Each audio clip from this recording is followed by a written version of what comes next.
Adriatik, izvolite. Dobroveče, zovem iz Beograda. Ja sam Gordana Diklić. Rezervisala sam u vašem hotelu jednu jednokrevetnu sobu. Pa htjela bi sada da promenim rezervaciju.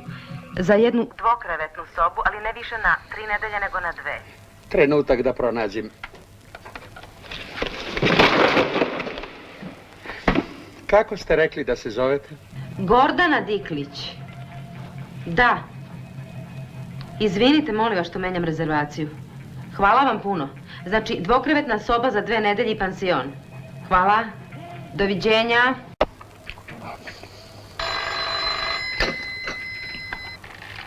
Adriatik, molim. Oprostite, molim vas. Opet ovde je Gordana Diklić iz Beograda. Trenutak, molim. Ja sam prvo rezervisala jednu jednokrevetnu sobu.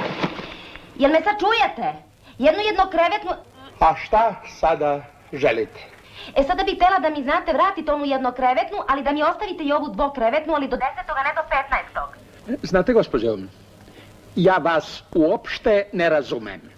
Ja sam bila otkazala rezervaciju za jednokrevetnu i dvokrevetnu, pa bi sada htjela da mi rezervišete jednu jednokrevetnu i jednu dvokrevetnu. Alo? Da li me čujete? Da.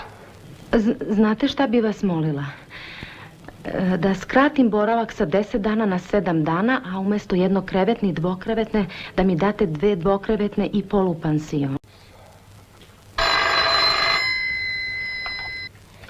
Adriatik, dobar dan. Ovdje je Gordana Diklić. Opet nešto menjate? Ne, nema nikakvih izmjena što se tiče rezervacije. Sve je u redu.